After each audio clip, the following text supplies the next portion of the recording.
Welcome to Awesome Movie Year, the podcast where we take a look back at an awesome year for movies, which is every year. My name is Josh Bell, film critic and writer, and I am here with my co-host. I'm Jason Harris, filmmaker, comedian, simulation of Jason Harris. Yeah, it's amazing how seamless this all is, really, right? Yeah, and I'm like in a good mood today, happy. So I'm like, am I in the Matrix right now, or what is going on here? Like, yeah. has my mind been pacified by sentient beings? So quite possibly, yes. Yeah. So we just wrapped up our season on the films of 1999, but we're coming back to it already. We're doing a little bonus here because the new film, The Matrix Resurrections, is out in theaters. And so we figured we couldn't possibly leave 1999 without talking about The Matrix. Theaters and HBO Max. True. That is a good point. But it is out now. People are watching it. And so we decided we should give a revisit to the original Matrix. And Dave just got his booster shot, so he's watching it on his G5 chip implanted in him. I can see everything in 4K. Yeah, it's just like being in the Matrix. Yeah, he's communicating with Bill Gates right now while they're watching it both. So take the red pill, bro. Yeah. Learn the truth. Yeah. That's great. Too early to we'll get into that. We'll get into all of that. Yeah. Sadly, we will get into all of that later. Yeah, that's true. But for now, The Matrix, in a purer time in 1999, was a huge sensation. Obviously, this is why we're talking about it. Was a massive, massive hit that grossed $466.3 million on its budget of $63 million, which is a decent sized budget, but still. This thing just became a runaway sensation. It was the fourth highest grossing film of 1999.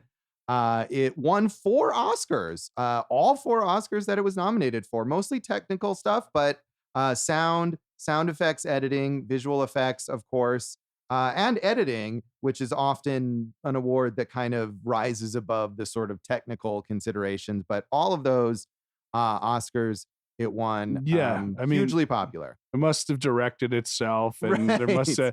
I mean, why would it get a cinematography award for changing the way cinematography is done or anything? I looked up the best director nominees, and we've talked about them, and it's like, Lasse Hallström, Cider House Rules. There it is again, right? Some of them we really like, and some of them were just like, the Wachowskis, they should have had a nomination at least for this. Yeah, I think so. I mean, and it speaks to the general disregard for genre films, although that's changed a bit. But certainly in 1999, a sci-fi action blockbuster, cyberpunk, right, is not going to get major Oscar nominations. I mean, again, I thought it was pretty impressive that it got up to 4 and that it won all of them. Yeah, in competition with some of probably the big awards movies of that year. So certainly a very, very successful movie. And it was interesting to me, too, looking up reviews, because my recollection was, critics loved it. And critics did like it, but a lot of the positive reviews were basically like, this is kind of a cool, like, action-y movie, but there's not really much else to it. And that's so not what we think of as this movie. So it was interesting to see that. Right. There's that mix of like, it's an action movie and they kind of touch on philosophy. And then it's like, it's a philosophical movie with tons of action. And I think that the criticisms are fair in that, hey, they do have a philosophy, but are they doing anything more than scratching the surface with that philosophy? I mean, and to me, that's like the idea that you did even that is more than most action sci-fi movies would do, right, and that you could integrate it all so well, that this isn't a movie where characters are just sitting around talking about philosophy and there's no action. I mean, the action and the philosophy and it all seamlessly fits together and moves the story forward. That's, to me, really impressive. I think you're right. It's not like that was the criticism of other ones in this genre. Like, hey, what would have made Judge Dredd better if they had gone deeper into philosophy, or, Johnny Mnemonic. They really kind of brushed over the Descartian, ramifications of it and whatnot. I agree with you, Josh. Yeah. So it was popular, of course, with audiences. It did get an A- from CinemaScore, which is the audience polling service. But and again, and positive reviews. But for example, here's Roger Ebert, who gave it 3 out of 4 stars, but definitely was not as enthusiastic as maybe he could have been. And, he said, for those that don't know, Roger Ebert, famous film critic. Thank you, James. I thought you were going to say something about him being in The Matrix, but nope. Go ahead. Good contribution. We've never talked about Roger Ebert before. Yeah, I just wanted to, at 10 seasons in almost, we should preface who he is. Sure. Roger Ebert, film critic, said, The Matrix is a visually dazzling cyber adventure full of kinetic excitement, but it retreats to formula just when it's getting interesting. It's kind of a letdown when a movie begins by redefining the nature of reality and ends with a shootout. We want a leap of the imagination, not one of those obligatory climaxes with automatic weapons fire. The Matrix did not bore me. It interested me so much, indeed, that I wanted to be challenged even more. I wanted it to follow its material to audacious conclusions, to arrive not simply at victory, but at revelation. I wanted an ending that was transformational, like Dark Cities, and not one that simply throws us a sensational action sequence. I wanted, in short, a third act. And he spends like half the review talking about Dark City, which he loves and is notorious for loving. And is a movie that really was not a big hit, but kind of was overshadowed by The Matrix in some ways. But has a cult following. Yeah. And Ebert was a big reason that it did, because he championed it so much. And I think he did like the DVD commentary for it. And anyway, it seems sort of not particularly relevant anymore, but he talks about it a lot. Yeah. The third act's my favorite part of this movie. So I'm just a peasant who doesn't understand philosophy. I think it's just it's unfair to characterize it just as an action sequence, because those action sequences in the third act change the way filmmaking's done forevermore, Right. I mean, and it's not just looking at it that way, like from a filmmaker perspective or something where you can say, oh, I really appreciate the innovations here. It's really exciting to watch. It's incredibly entertaining. Right. And all the stuff that you get to there is earned, where Neo is able to manipulate the Matrix. It's because he has gotten to the point where he believes in his powers and he has learned how to do it, where before he wasn't able to do that stuff.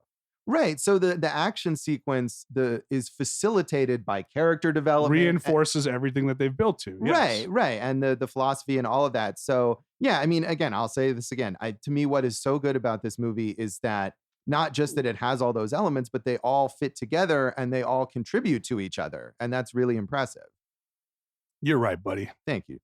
So Todd McCarthy in Variety also is sort of begrudgingly positive, says it's special effects 10, screenplay 0 for The Matrix. An eye-popping but incoherent extravaganza of morphing and superhuman martial arts.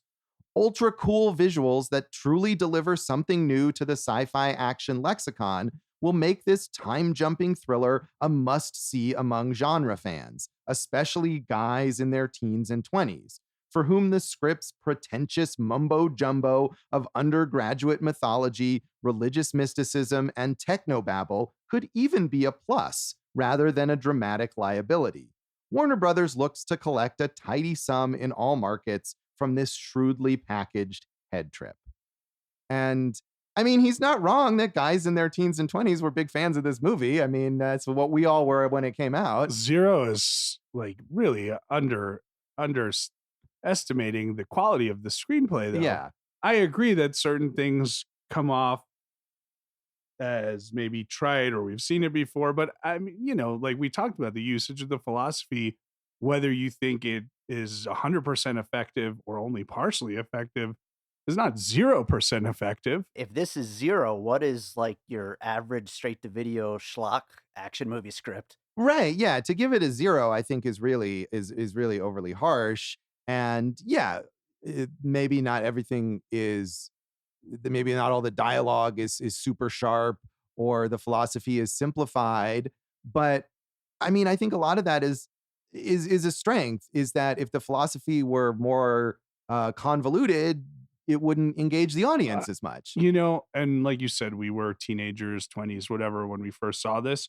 and the internet was still new and and improving, right? We were probably, if not on dial up at our homes, on like T1 plugins, right? At college or whatever. So I wonder if the idea of a matrix in a simulation, which we know the Wachowskis researched, but now if you say, hey, are we living in a simulation, people kind of know that's like something pop culturally that people know about, right? Sure. A lot of it because of this Yes. movie. But while this came out, do you think it was just such a new idea in the film form that when he's saying it's 0%, it just maybe all went over his head? I guess. I mean, I'd like to give someone like Todd McCarthy a little more credit than that because he's a smart guy. But yeah, to me, it's interesting because it doesn't come off like these critics were like, I didn't get it. They seem to think it's just a bunch of old hat. It's not anything like the special effects, the visuals, that's new and exciting. Yeah. But the story is nothing new. And that's not to say that it hasn't drawn from other sources. It definitely has. But the way they put it together and the way they present it and the way they can reach an audience with it is new, I think. And with film, you have to present something familiar and twisted for the most part, right? There's that old saying, right? There's only 5 stories that have ever been told, and you're just telling a different version of it. But people like to, at least, especially with an idea that we think is so different. I remember when this came out, it did feel really different, Yeah. right?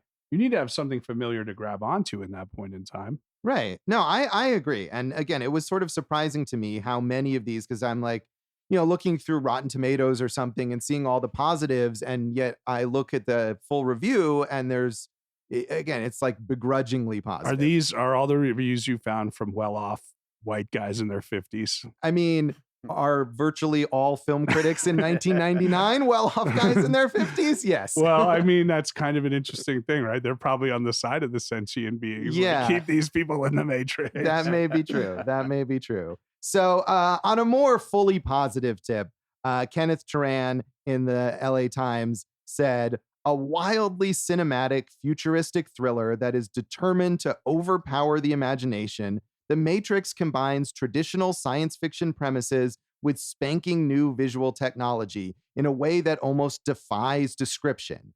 Like it or not, this is one movie that words don't come close to approximating. Yet because this tale has been on the Wachowskis' minds for so long, it was written before their 1996 debut film, Bound, The Matrix never feels patched together. And its story, constructed though it is from familiar elements and pseudo-mystical musings, is nevertheless strong enough to support the film's rip-roaring visuals. So this was one of the few positive reviews that actually gave credit to the writing. I'm glad that they did, because, the Wachowskis at the time, Bound 96, before that they had sold Assassins, which was probably a better screenplay than the movie was. Yeah, I wonder if didn't they try to get like their credit taken off that? I think you're probably right. Or what happened was they saw the movie and felt it was so bastardized that they said they're just going to direct their own stuff from now on. But I think The Matrix, if I'm not mistaken, this original premise was with them since like 1992 or something, very far back. And, Lorenzo di Bonaventura signed him to a 3-picture deal. He told him to go make Bound so they can start proving themselves as directors. And this is, again, such a wild screenplay that maybe they needed to build to this. And it worked out in that way. Yeah, and Bound is great. I watched it not that long ago because it was the 25th anniversary and I wrote an article on it. And it's a fantastic movie. And it's the kind of thing that could have been made in a much more kind of basic, straightforward way. But you can tell that the way that they directed that movie, the way it looks, which works for that story, but is also clearly them trying to show like, hey, check out what we can do visually and structurally that would work in something much broader and grander than this story. Yeah, I mean, this is going to go into the legacy, but Josh and I before, and Dave, we know you're a huge Speed Racer fan. Oh, yeah. But was The Matrix the peak? Was 99 the second movie that they made the peak? Have they even come close to getting back there? I mean, this is the most influential action movie of.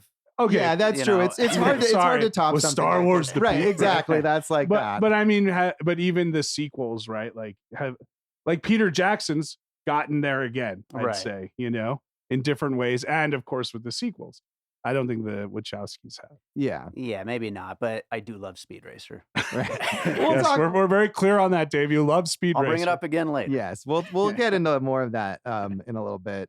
So, I mean, obviously, we all saw this along with everyone when it first came out. Do you remember? Did you see it in the theater, Jason? Yeah, I saw it before everyone. Again, this is Oh. 99. This was the BU years when I got to see everything in advance. I saw it with my friend Brian McNamara, and who was and I think probably works in the computer business still, but he was like a super smart computer guy. So like he was just in love with this movie. I think I've seen it multiple times. First watch, I think it was like overwhelming. I liked it, but maybe didn't understand all of it. And then you go back and you pick up more pieces and this and that. And you know what's funny is that's the way I remember it, but maybe none of that happened. Maybe he saw it and it's like, you got to go see this movie. And then I did. And then over time, you just pick up more and more. But a fan from the beginning and was so excited for the sequels, which was my mistake. Yeah, that was many people's mistakes. Yeah. Yeah, I definitely saw this in the theater when I was in college, and I'm pretty sure I had, for whatever reason, seen Bound, and so was already excited about, hey, these directors who made that movie are making a new movie, and I'm looking forward to it.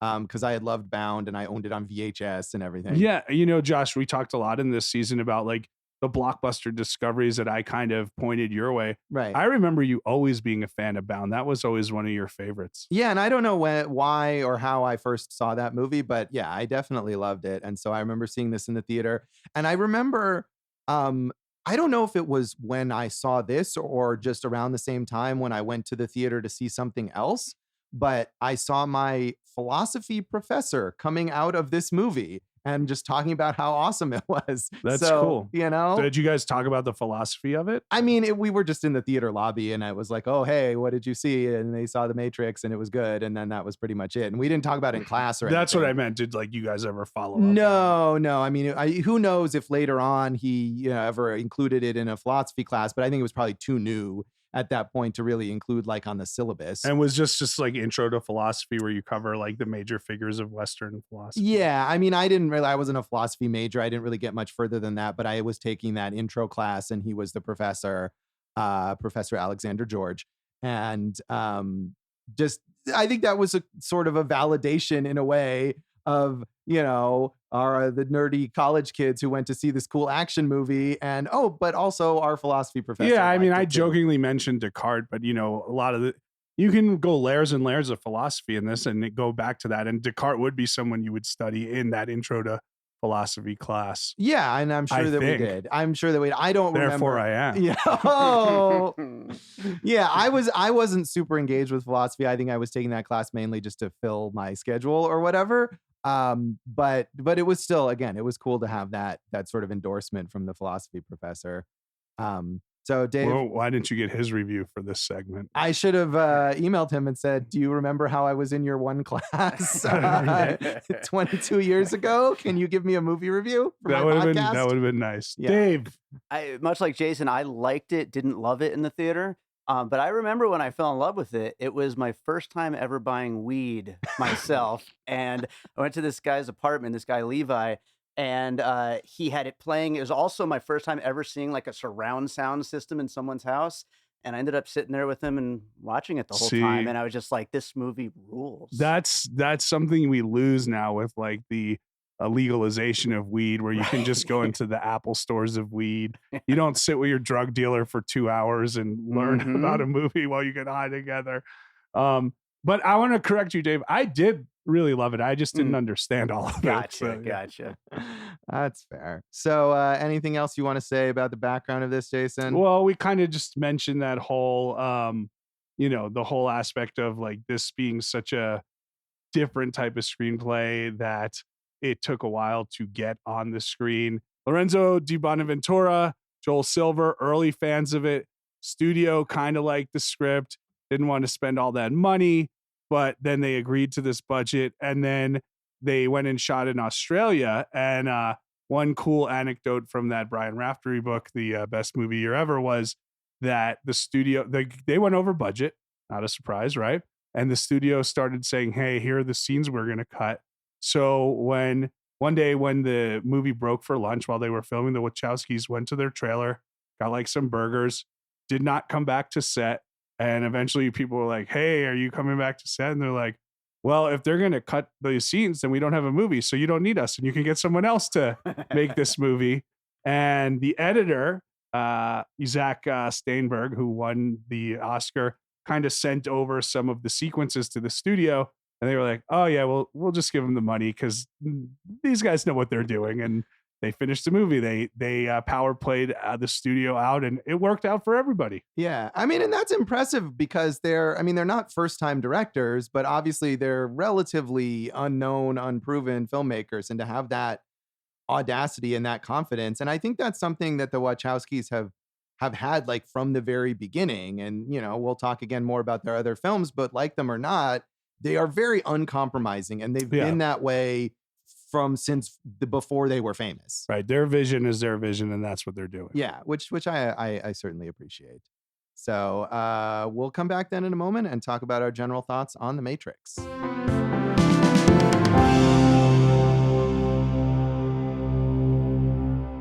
Welcome back to Awesome Movie Year. In this special bonus episode for our season on the films of 1999, we are talking about one of the most influential films of all time, really. And it's amazing that we can say that about multiple movies that came out in 1999. Pretty cool. But here we are talking about The Matrix. And we all liked it. But so Jason, you have said, you saw this the first time and you liked it, but maybe you didn't quite get it. Yeah. I don't think, like I said, at that point in time, the idea of living in a simulation was probably over my head, right? Like how this worked, which world is which, and how do they get in and out of the simulation, which still is not really my favorite part of the movie. You just go to a phone and we kind of transfer. Well, it has to be a certain phone. It has to be the right connection that the operator can, that's why they have to say like, oh, go to this particular place to the phone there. Yeah. But I mean, it's clear. I mean, again, we know it's ahead of its time in a lot of ways, and that probably was one of the ways in the storytelling. So that said, like, there's so much to like even without that, and I do like that part now. It just took me a while to catch up to it, I think. I mean, everything here, and Dave eventually will talk about the music, how well it fits, and I mean the set design, the costumes are awesome, right? The colors that we use, and then just those. What I think is so cool is every action sequence is really good, but it keeps escalating. And a lot of the time you don't have that. You have like a huge car crash in the middle of Act 2 and you're like, oh, that was the best scene in the movie, right? But all these action sequences just escalate. So when you get to Act 3, like the climax, it pays off so many ways. I thought, maybe a criticism is, do we need that last chase where Neo's running after he saves the day? But then he dies and he comes back to life because of the love and all this, and it all works to me. Yeah, the love is the one thing that doesn't work in this film to me. That the love, not only just the love story between Neo and Trinity, because we barely understand them as sort of having a personal connection, and we know almost nothing about Trinity like as a character. Yeah. But then that's like, okay, fine. It's kind of a background element and it's not a huge deal. But when that climax hinges on essentially Neo getting, true love's kiss, the kiss of life, right? Like he's Sleeping Beauty or something. That to me was like a little bit too far of a stretch. And they stretched that even further in the sequels. But that to me was the one moment that, I mean, in a movie full of insane, crazy stuff, that was like the one moment where I was like, I don't know if I buy that. Well, I mean, and there's again so much action. I don't want to misplace it, but isn't it after the kiss that he gets up and then he's able to stop the bullets and everything? Right. So to me, I think it's not just that, it's that it like has completed whatever transformation he needs to become the one and have that peace within himself and kind of understand all of his capabilities. So that's why I think what you're saying is totally fair. And I think that I could argue this side of that. Yeah, I mean, it's definitely meant to represent another part of his journey.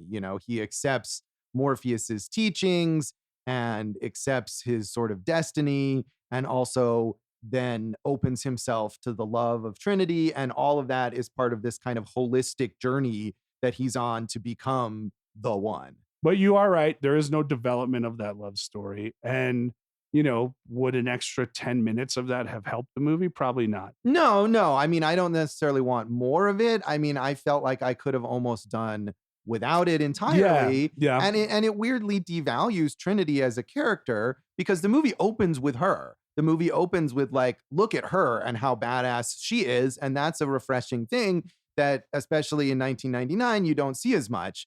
And there was one point, I mean, I have seen this movie enough that I knew where everything was going watching it this time. But, there's a whole arc here of Neo thinking that he's not the one, right? He goes to the Oracle and the Oracle says, sorry, kid, it's not you. And I was thinking, wouldn't have been fascinating if it turned out that Trinity was the one? That's what I thought they were going with in the original, the first time I saw it. Right. So. And, where they're trying to subvert the idea of this chosen one narrative. And they do some other stuff with it in the sequels in order to do that.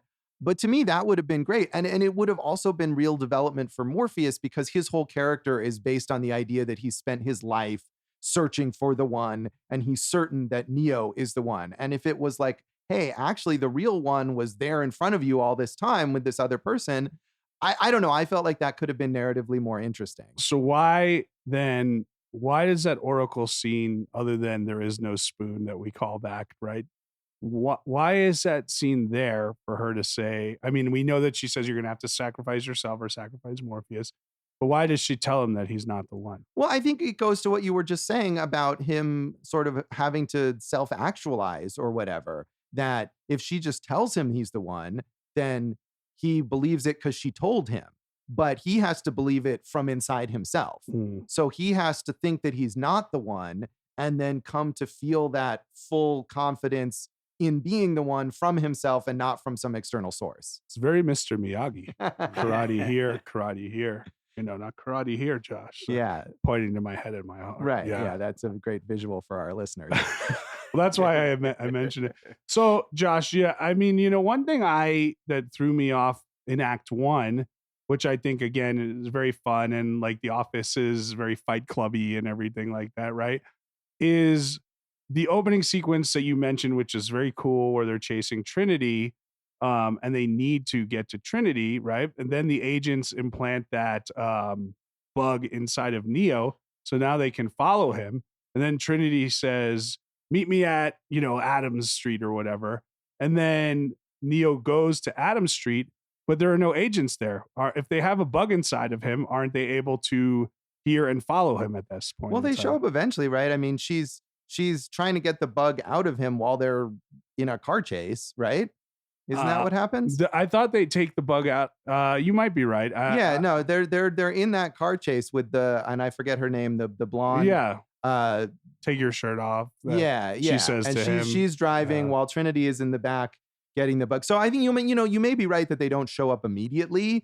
And I mean, that's one thing that you just kind of have to go with, that the agents, even though they're these like super capable computer programs that theoretically they should just be able to like teleport anywhere instantly within the Matrix, they're still subject to like the laws of physics theoretically within the Matrix. They have to get a car and chase the people at normal car speed or whatever. And that's just a conceit that we have to accept within the Matrix. Right. One thing that you're talking about and I'm sure everyone, all these people, it's like putting the track list of your favorite band together for an album, right? Like, wouldn't it have been cool if instead of the sequels following, the Neo story, because, we know how that turned out, if we could have followed an agent, maybe Agent Smith, a sentient being who wanted out of the Matrix, like he says at the end, like he doesn't want to be this anymore.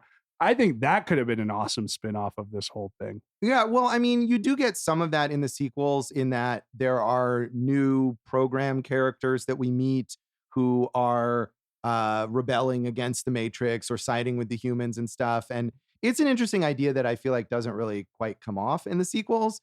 And they do, again, this is getting into sort of what we'll talk about later, but in the Animatrix as well, the animated anthology spin-off movie, they explore other kind of positions for people and programs and whatever in the Matrix that are interesting.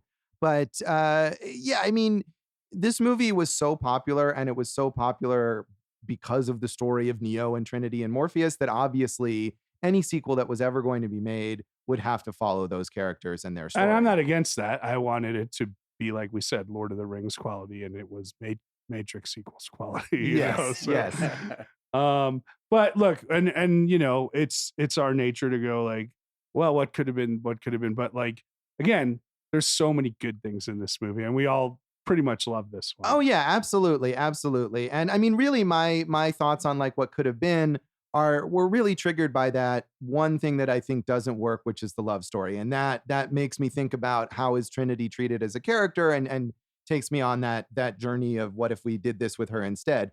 But it's good, and I think because of that journey that Neo goes on, and the scene with the Oracle saying you're not the one, and the way he has to actualize himself, that we do buy him as this savior figure, that even if it's sort of a cliche and it's one of the elements of this movie that's been done before, the chosen one and all that, it's still a triumphant thing at the end when he becomes the one and he can stop the bullets and fight the agents, and it's really cool. Great. Yeah, it's great, and the music just escalates it. What do you think happens to There Is No Spoon Kid? I would like to have seen.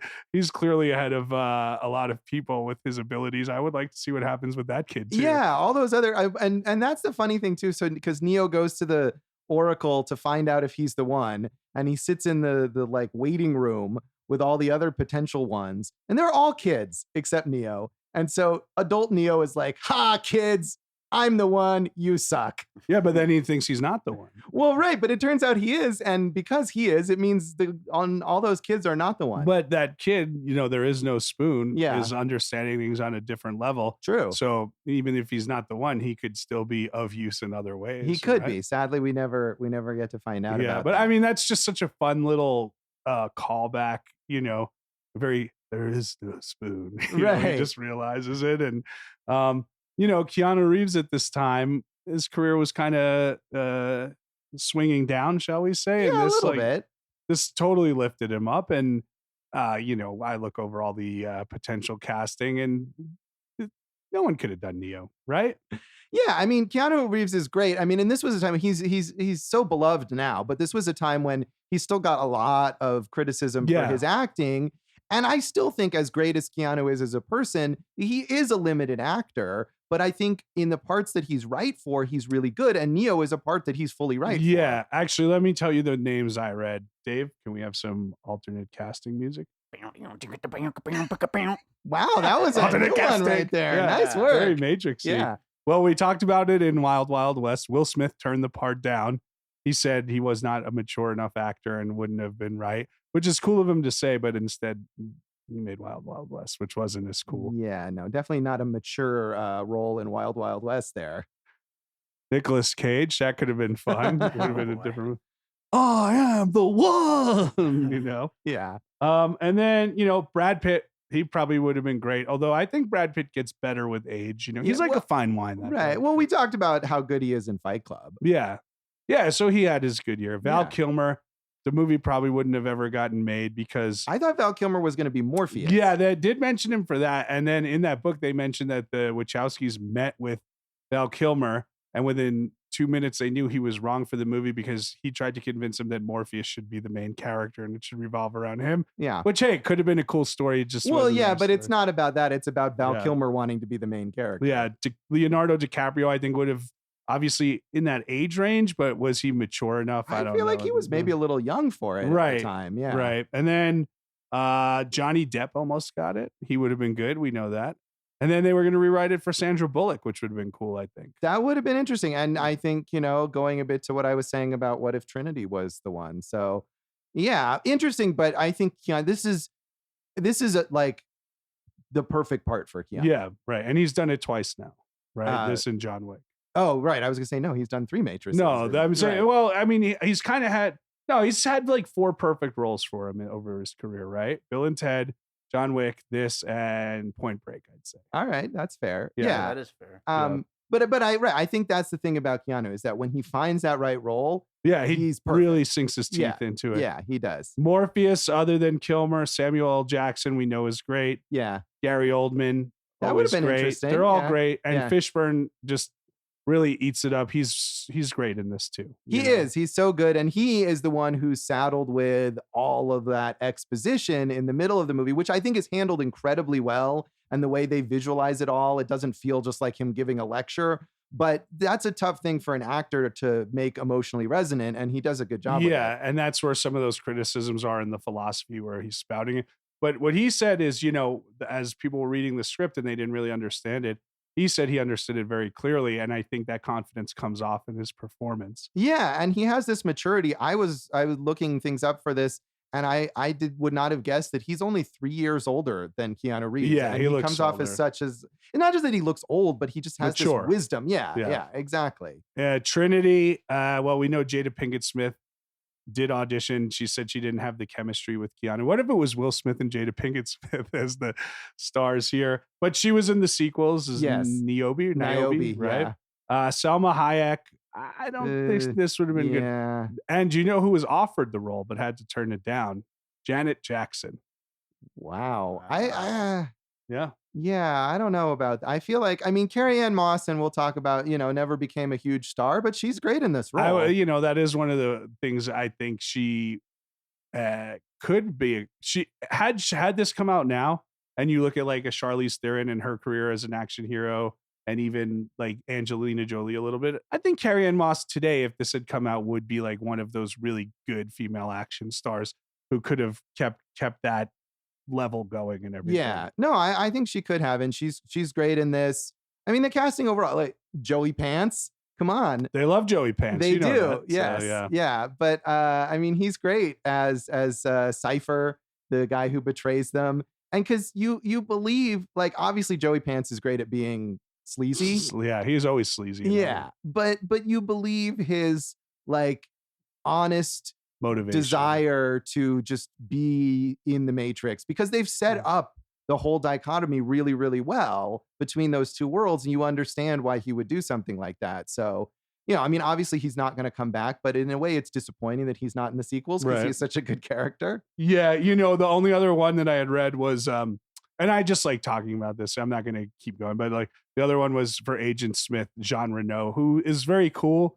But Hugo Weaving, what a unique characterization he came up with that has become like I know he's in like the Lord of the Rings, like we talk about, but I never think of him in the Lord of the Rings. I always think of him as Agent Smith. Like he did such an interesting job with this role, I think. Right. And I think he might have gotten, the typecasting from this more than anyone else. But yeah, I mean, he's perfect, and he certainly wasn't a big star. And I don't know if shooting in Australia was the reason that they got him in this film, because he's he's not Australian, but he worked in Australia most of his career. But whatever the reason, yeah, he's great. And Smith is, he's a robot essentially, and he could be not much of a character, but Hugo Weaving gives him just the right amount of personality. And I believe that about his character when we find out that he doesn't want to be doing this, that he has kind of overcome whatever programming there is to really be sentient. I really believe that in that. Yeah, I mean, he has weirdly also a journey as a character alongside the human characters, and that's not something you expect from a robot villain or even need necessarily. I mean, all he needs to be for the movie to work is just an obstacle for the characters to overcome, but he's more than that. Yeah, and I do like that they picked literally the most like Smith, Jones, Right. the most obvious last names for all of them. Josh, how about Yen Wu Ping, the famed martial arts film director and fight choreographer who's directed Drunken Master. He was the fight choreographer for Crouching Tiger, Hidden Dragon, and Kill Bill, and really is an MVP in what he was able to do to get these fight sequences going.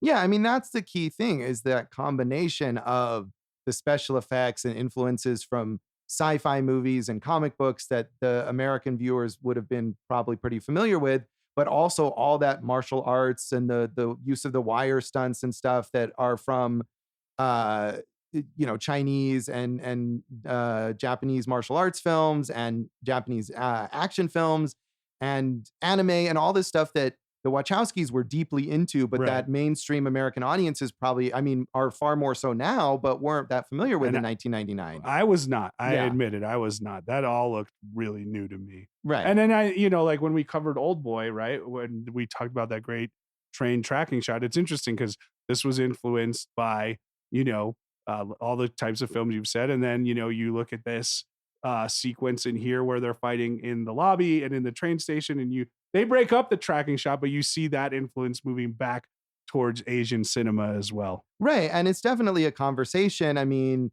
again, we get to the Animatrix, and so many of these Japanese anime filmmakers that influenced the Wachowskis then get to play in the world of the Matrix in that film. So it's certainly a conversation. And, and I think it's to their credit too, that they're not just taking from these things, that they're not hiring some American guy to choreograph, like, oh, make stunts that look like this movie. They go right to the source and get the guy who did it in China. Tarantino is another one. I want to, it's really kind of fun reading about how they developed the fight sequences, because Wu Ping, they had like a dojo set up. They were training for 4 months. So he would watch these actors and he would figure out what each one was good at. And he would build the fight sequences around that, around their personalities and around their physical abilities, which I don't think, I mean, what a cool way to build, to really focus in on their strengths. Like, Keanu Reeves had spinal fusion surgery right before this. So he was in like a neck brace. He couldn't move. So they let him like punch and watch other movies, but he doesn't really kick a lot in the movie. He does that one like high kick that you see. And the reason is because he couldn't train for it. And I just think that's a really cool way to develop a sequence based on people's strengths.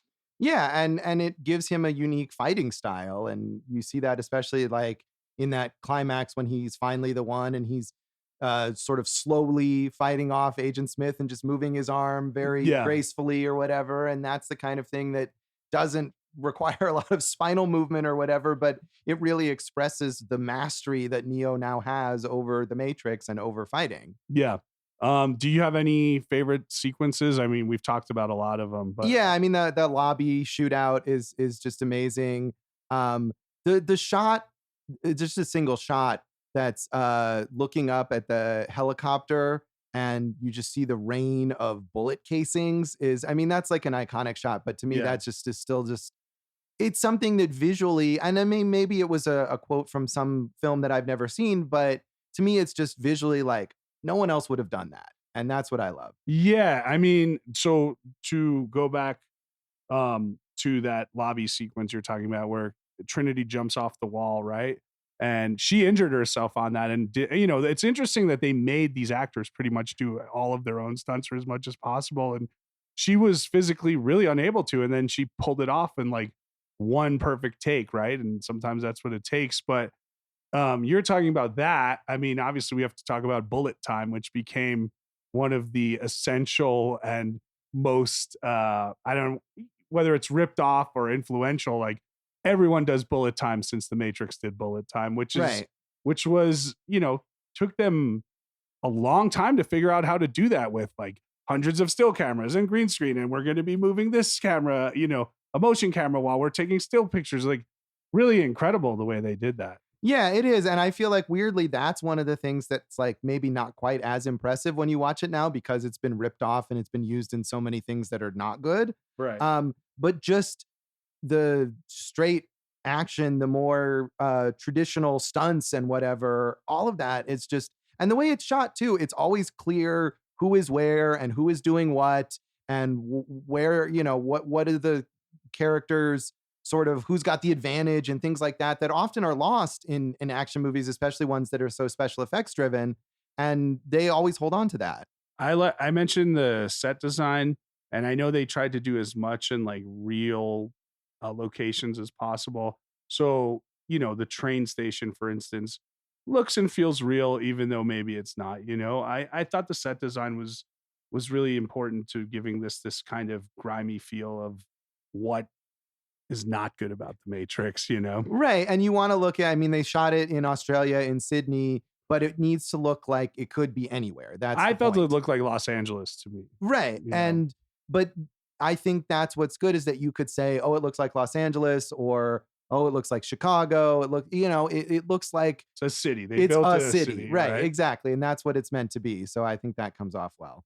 Dave, jump in here. Oh, I was just gonna say, when Neo first wakes up in the real world in those pods, I mean, that's a really awesome, like, sci-fi set piece, I guess. Like, it's Yeah. really cool and unique, and I don't know that there's ever been anything quite like that. I think now there has been a lot Right, of those. sure. Yeah, right? yeah, but that really is a jarring moment too. I mean, we're familiar with it now, but that really the first time is like, oh, this is what they're dealing with. This is what the Yeah. real world is really like, and he's in this vat of goo, and Mhm. all of that.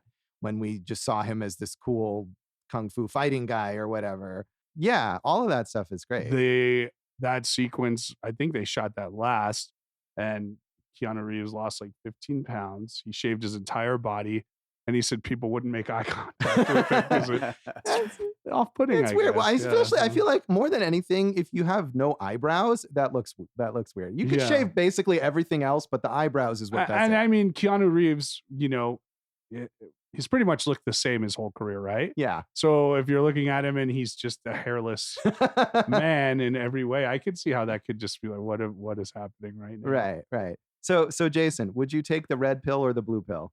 I'd like to think I would take the red pill, but now that the red pill has been bastardized, Well, no, from the perspective of the Matrix, let's not get into Yeah. the political Yeah. ramifications of it in our world. I think I'd like to think I would take the red pill, but I think you would take the blue pill. Oh, 100%. 100% I would take the blue pill. And I'm very sympathetic to old Cypher in this film. It's like 40 degrees out right now, and I still have the air conditioning on in my house. I would definitely take the blue pill. Yeah. I mean, I like my creature comforts, but Right. I also like shaking up the system and everything. Oh yeah, I'm good without that. But What if they told you, hey, bro, you might be the one? Like, then I would don't you want to be the one, man. Too There's so much much for you. It's a lot of responsibility. work. Yeah, exactly. A lot of work. Yeah. So no, definitely not. But I will say, you were asking, did we talk about the Matrix in my philosophy class? And we didn't talk specifically about the Matrix, but there's definitely, philosophical ideas, the idea of being like a brain in a vat, and I'm not sure what philosopher originated that idea, but that's definitely a big thing. Like, if there was the chance in reality, it's indistinguishable from current reality, and you could, live the life that you would always want, but it would be fake, but you wouldn't know it was fake, would you do it? And that's a big philosophical question. Right. And now there is a lot of people, the idea that we might be living in a simulation has gained traction. I know Elon Musk said it's about a 50% chance. And you know that Elon Musk is the most insightful. What does Joe Rogan think, Josh? Right, exactly. Well, I think the mention of Elon Musk is a way for us to move on to the next segment. But first, should we rate The Matrix out of 5 agents? I don't know what. 5 delicious cookies made by the Oracle. Oh, those do seem delicious. Yeah. So I'm going to give it 4 out of 5. And I do think this is a great film. Yeah, I agree. A 4 for me. And the last 35 minutes are one of the best act 3s that I remember in film. Yeah. Dave? I'm going 4.5. All right. Yeah. Cool. Half a cookie extra for Dave. Oh, yeah. You fatty. All right. Well, we'll come back in a moment and talk about the legacy of The Matrix.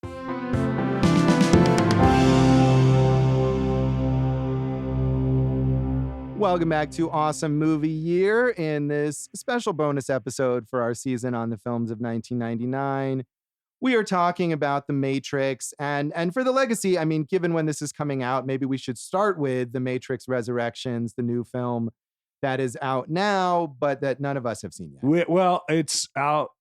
At the time of recording, we're about 10 days from it. Yeah, actually but coming out. as this is released, it is out. People are able to see it. But since we are talking about the future, Josh, you can listen to our thoughts on Dave's special Piecing It Together Matrix extravaganza episode, which we have already both recorded segments for in the future and is also out now, right, Dave? Possibly. I'm getting mixed up here. We're putting Dave's doing an episode. You're like obligating Dave to record something that He I feel said like he's he gonna- hasn't fully committed to He yet. said he did commit to it. We It's talked happening. about I'm just it. trying to figure out dates, but Yeah. it's happening. If you for want to sure. know Yeah. what we think of Matrix Resurrections, it will be on the producer Dave's. I don't even know. Can we call it a sister podcast? Because I feel like at this point we're kins. We're sisters here. Yeah, guys. we're sisters. Yeah. Sister. You know, you're Tia, I'm Tamara. Yeah. Josh is the little Teddy from the other. Your metaphor is really losing me here. I mean, we're going to be on piecing it together. Look for the Matrix Resurrection episode, and we'll have our thoughts on Yes. Yeah, piece that together, Dave. We'll try. But Josh, you know, that's the, you know, hey, 20 years later, everyone's excited, but should we really be excited given what's gone on with the Matrix sequels? I mean, I hope so. And again, people will know the answer to that by the time they listen to this. But certainly, yeah, it's fair for you to wonder that there were 2 sequels in 2003. The Matrix Reloaded and The Matrix Revolutions, which, I mean, you're talking about Peter Jackson. They kind of pulled a Peter Jackson by shooting those back to back and also releasing them like 6 months apart. And I think the Wachowskis wanted it to be even closer, and the studio decided there needed to be more space, that are generally regarded as very disappointing, which I feel like is fair. I rewatched both of them recently, and The Matrix Reloaded has its moments. And it's interesting, Jason, you were talking about how so many action movies have like one cool car chase in the second act and that's it. And that really describes The Matrix Reloaded. It has this amazing, amazing car chase, which to be fair is like 20 minutes long or something. It's as good as any action sequences in the original, but story-wise, the movie definitely falls short. It has a lot of, to me, what the original avoids, which is it just stops cold for characters to deliver these long philosophical treatises that are not interesting and come from new characters that we haven't seen before.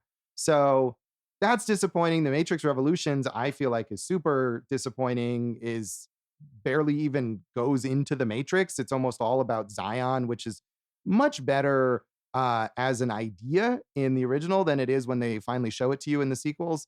So, yeah, disappointing. Jason, I know you were adamantly against rewatching those. I was so disappointed in them. I mean, you know, there's only so much time we have in this world or in this simulation. I just have other movies that I have to be watching right now.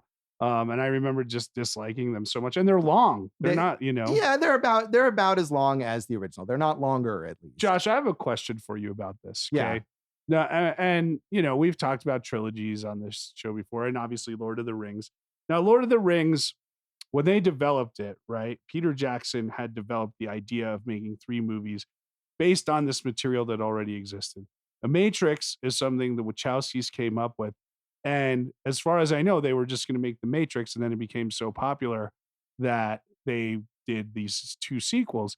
I'm wondering if it hurt that they did not have, you know, this idea planned out as fully as something like those Lord of the Rings movies. I mean, I think it quite possibly did. And one of the things is that I noticed, and that someone, I think Matt Singer on Letterboxd also pointed out, that the way that the original movie ends is essentially ignored in those sequels, because it ends with Neo, who is now, you know, fully actualized as the One, making this phone call to, one assumes, like Agent Smith. Right. I'm going to take down I'm coming Matrix. for you. Yeah. I'm going to take, and that's not what happens in the sequels at all. It's back to the machines are coming for the people. And the other thing that is so important in the original Matrix, that Agent Smith needs to find Morpheus and kidnap him and torture him so he can get the codes to Zion. Yeah.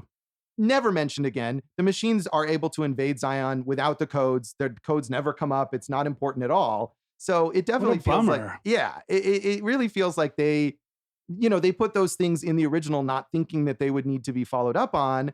And then when they needed to make a follow-up movie, they're like, oh, we don't know what to do with that stuff, so let's just forget Yeah, about but it. it seems like their stories would be there for that, right? You would think, but I mean, and it's not like someone else took over. It's those same filmmakers, and they, for whatever reason, decided that wasn't the direction to go in. So, Josh, the first one, the one we're talking about, made, as you said, $466.3 million. There was, at the box office, there was such excitement for the second one. It made $739 million at the box office, and it was so disappointing that the third one made $427.3 million, which, of course, it, you know, is a lot of money, but still, like, it's a drop. It's a drop. That's a huge drop of $300 million. Yeah. I mean, I definitely, the overall impression at the time was these movies are disappointing. And Yeah. I think much like the Star Wars prequels, which came out around the same time, Yeesh. these movies have been by some people reassessed. And you go on Letterboxd now, and there are people who are giving all, both of these sequels 5 stars, and these movies are brilliant and underrated, and even occasionally people claiming that they're better than the first one. And I don't agree with that, but there's certainly that following. Those are probably the same people who have corrupted the idea of taking the red pill, Josh. So I don't think so. I really well, we've referenced it. We should at least talk about what we're talking about. Yeah, I mean, right wing QAnon conspiracy theorists Yeah. say taking the red pill is not listening to what you're being told, but literally they're listening to what they're being told. Right. I mean, and these are all, sort of right wing groups that have co-opted this, that have wildly misunderstood the message of this film. Yeah. And the fact that this was made by 2 trans filmmakers Wonderful. as like a metaphor for their, journeys that they were going on. And then it's co-opted by people who essentially hate people like that. Right. To get into that, Josh, what did you, as you said, this is a metaphor for those journeys. Did you see or feel a lot of kind of thematic elements that kind of relate to, them transitioning here? I mean, I think you can see some of that now, being aware of what their personal lives became. And I think it's quite possible that some trans people saw that even when this movie initially came out. But yeah, absolutely. The idea of, I keep saying the self-actualization, Right, the truth versus, coming into your true self, Yeah. being able to accept it, and, waking up to being who you are and not who other people have told you to be, all of that stuff. Absolutely. I do want to correct myself on one thing, because I said, now look, I haven't watched Sense8, which people do like on Netflix. I said I really didn't like anything that they did after this, but I did like V for Vendetta. I thought that was a very good movie. Yeah, which they did not direct. They wrote, right? Right. Or- And it's based on a graphic novel. So, Yeah. they wrote it based on the Alan Moore and David Lloyd graphic novel, and James McTeague, who's an assistant director on The Matrix, is the director of V for Vendetta. And on this new one, the siblings are not both directing this. It is not a Wachowski's film. It is a Wachowski film. Right. Lana Wachowski is the sole director on The Matrix Resurrections, and she co-wrote it with David Mitchell, who is the author of the novel Cloud Atlas that the Wachowskis made into a film.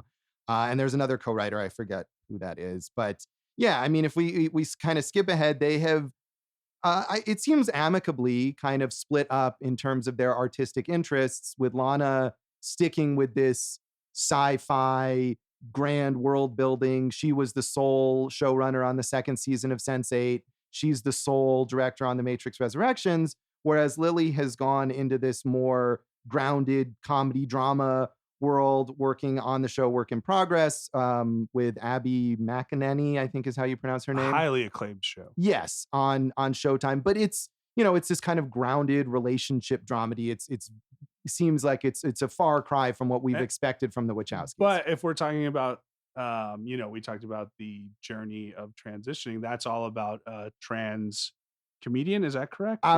She's not trans, the main character, but there are definitely other characters, like significant characters on the show, who are. Okay, yeah, because I haven't watched it. I do know that they kind of involve a lot of these themes Yes. about sexuality and identity and everything. Yeah, I haven't watched it either, but that's definitely seems like what it is. And one of the reasons that Lilly Wachowski works on it. So, but it is interesting that they, seemed like they were so in sync, the two of them. I mean, they would only do joint interviews. Well, even in that book, that I always reference, they had one of like the producers was like, do you guys, at the time they were guys, right? So they were. There was Larry and Andy at the time. That was, that's the time. That's how they were presenting themselves. Yes. Okay. So I just want to be sure I'm being correct here, right? They said, do you guys want to split up sequences and one of you shoot something and one of you shoot something else? And they said, no, we only work as one. So it is kind of interesting that they have split into 2. They have, yes. But before that, as we said, they made Speed Racer. Yeah. Cloud Atlas. Who was in Cloud Atlas, Josh? Tom Hanks Yeah, that is the movie's biggest so name bad. in. That movie's so bad. It's not very good. Jupiter Ascending, which is also Jupiter Ascending is terrible, but is one of the best bad movies in my opinion. But Dave, you think Speed Racer is a good movie? Speed Racer, I think, is a genuinely one of my favorites. Tell us what's good about it. I haven't seen it. You haven't seen it? I'd watch it though. It's pretty much as far over the top visually as you can get. It is the most visually just crazy, just candy colors and neon lights shooting at you. It's just insane. It's like Wreck-It Ralph. It's like Wreck-It Ralph, but real life. Yeah. I mean, I didn't like Speed Racer when I saw it, and I will say basically all of the post-Matrix Wachowski projects I haven't really cared for. I haven't watched Work in Progress, but Speed Racer, Cloud Atlas, Jupiter Ascending, Sense8, all of those I found disappointing. But the impressive thing about Speed Racer is that it's almost entirely edited in a non-linear fashion. It's like all montage, like the entire movie. There's no like scene transitions. It's hard to even describe. And even if watching it, I was like, no. It's still impressive that they committed to doing something like that. It seems weird that they haven't had one, more home run, so to speak. But as we said, they're so committed to doing things their way and not compromising, and they're still able to get money for it. They're still able to get financing. I mean, maybe they had to return to The Matrix in order to get another movie financed, but I guarantee you that Matrix Resurrections is 100% what Lana wants it to be and not anything else. Yeah. Now, Dave, tell us about Jean Baudrillard's Simulacra and Simulation, which was required reading for all the cast before they got onto the Matrix project. Well, as you know, I don't read, so I don't think I read any of that in my philosophy class. But yeah, Baudrillard is a huge. I think he invented that phrase, "the desert of the real," which is something that Morpheus says to Neo. Look at this guy bringing the meat today. I mean, but I haven't read it, so I don't necessarily know. If Cypher wants a juicy hamburger, you brought that meat, Josh. I did, however, realize, and I don't really remember any of it, but I went and read my review that I had written of The Matrix Reloaded. And apparently as part of that article, I had read 2 books on The Matrix and philosophy. That's cool. And it's cool. I don't remember anything about them, but I wrote in my article that I read them. So I assume that I did. Josh gave that a really high review at the time. I did. Yes. I gave it a 4-star review. And in my review of The Matrix Revolutions, I wrote that I regretted having given Matrix Reloaded such a high rating and I think it's fair because I think as many flaws as The Matrix Reloaded has, it's a middle chapter. It's like The Empire Strikes Back or something. And if The Matrix Revolutions really brought it all home really strongly, you could look at that second movie and say, hey, you know what? It's a bumpy thing, but it's teeing things up. And yeah, but I wouldn't have gone with The Empire Strikes Back because that's the best of the original trilogy. Well, right. I'm just saying that it's positioned that way. Right. It's positioned in a way where it's not a complete story. It's leaving the characters in this dark place and it's putting things in place for the big finale. And if the finale had worked, then you would have been able to rate that other movie higher. We kind of talked about all the things that Keanu Reeves has done and is doing. Carrie-Anne Moss, we agree, super talented. Maybe didn't find the opportunities that she deserved off of this film. Yeah, I mean, she works a lot and is in a lot of TV stuff. She had a recurring role on all the various Marvel shows on Netflix, and working for Marvel is a pretty solid move. I was going to mention, as you know, I'm a fan of the Nordic noirs. She did this thing, and I don't think it had been done before. She was on a show called Wisting, which I believe takes place in Norway, and it's I think the most expensive Nordic noir they ever made. But they brought over these 2 FBI agents from America to help solve these cases, and she's basically the lead for the first 5 episodes. And then that story wraps up, and then she's gone, and then there's a second 5 episodes in the same season. But she's very good, I like her. And as we said, I think she could have, and whatever reason that she didn't, but she certainly could have become an action star in her own right. I think so. I think again, it was just that 20 years later she would have been. Yeah. Fishburne works all the time. He's in everything, and he's adept in both drama and comedy. We know that. Yeah, I mean, he's also a really working TV actor. You know, I think I wrote something recently on the revival of CSI, and it's like you forget Lawrence Fishburne was the lead of CSI for like 3 seasons. It's so random. He can do anything. Yeah. Though. He's great. Don't forget to mention that he reunited with Keanu and John Wick. Yes. Yeah, he is in all the John Wick movies. So, and speaking of, do you have a favorite Keanu movie, Jason? Whoa. It's The Matrix. Okay. No, yeah. Yeah. I'm trying to think of what else it could be. Yeah. No, I was noting down because I mean, he does have a bit of range. You know, I was noting down a few things that I've liked post Matrix. Mike Mills' Thumbsucker, which I think is kind of underrated. That's a good movie. And I want to say, Josh, like after this, and I want you to keep going with your list, but I think that I'm glad you brought that one up because he took those chances, right? When he didn't have to. And you got to credit this guy for being like, hey, I now have these opportunities and I'm really going to go out and explore what I can do. Was he like a doctor in that one? A chiropractor? Yeah, he's a doctor and he kind of gives the teen character, it's like a coming of age story and gives the teen main character some advice. Yeah. You know, A Scanner Darkly, I love Richard Linklater's film, which is certainly Matrix-y. The Bill and Ted sequel recently was for a many, many decades later sequel, quite good, I thought. The first one is so good, though. This one's good, but they don't live up to the first one. Yeah, it's hard to do. Yeah.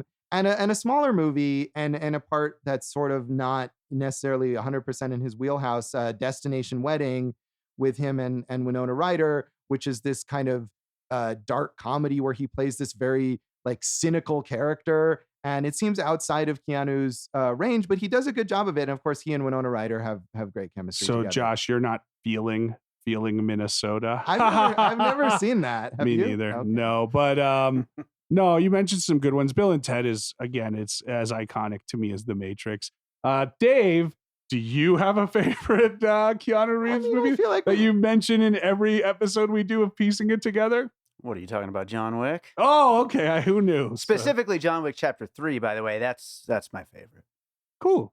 Dave loves John Wick. Yeah, John Wick is cool. I feel like those movies are a bit overrated. Yeah, but by the way, he's really interesting in The Neon Demon also. That was like a really unique, that's a movie. out of his wheelhouse kind of movie. Yeah, I don't know if I liked that movie, but it's something. Yeah. Hey, Hugo Weaving, Joey Pants, working actors. Joey Pants, excellent turn as Ralphie Cifaretto on The Sopranos. Nobody said Hooer just like Hugo Weaving has managed to be in like so many blockbuster franchises. In addition to this, and we mentioned The Lord of the Rings, he's the villain in the first Captain America movie.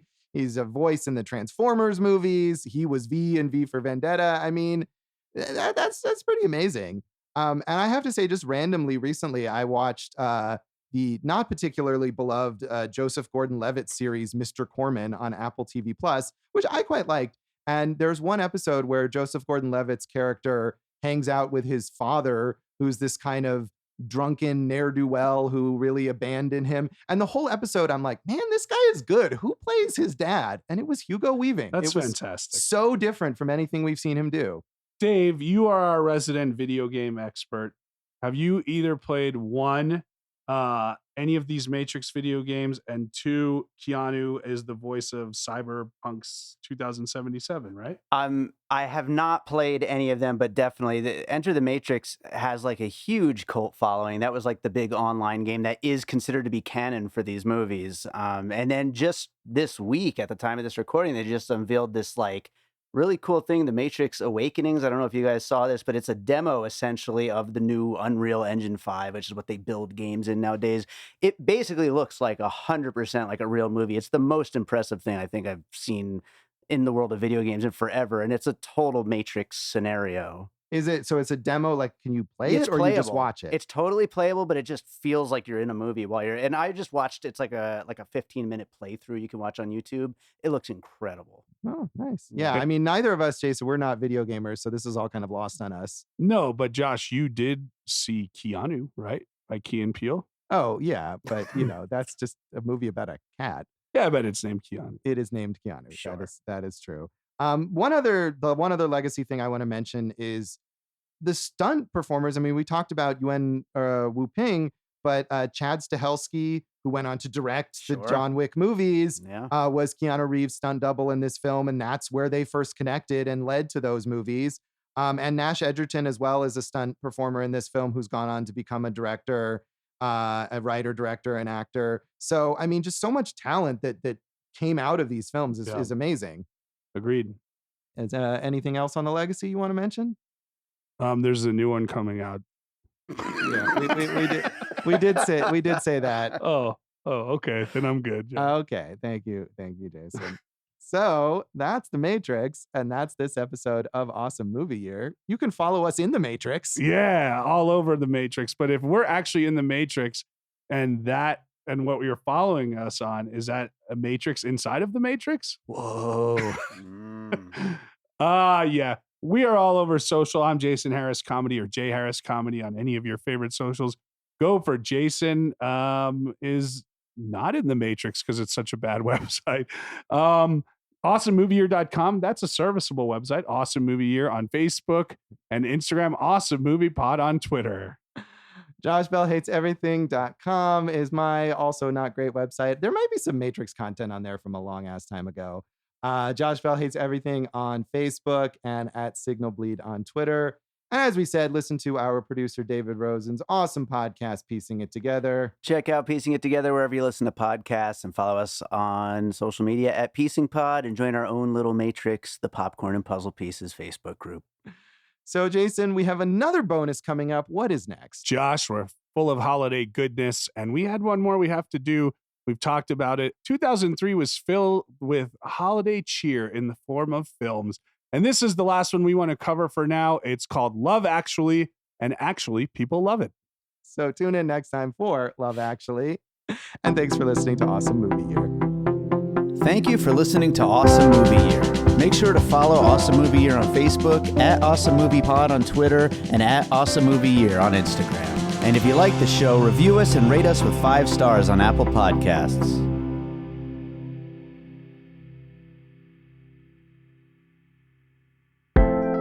An All Points West production, produced by David Rosen in Las Vegas.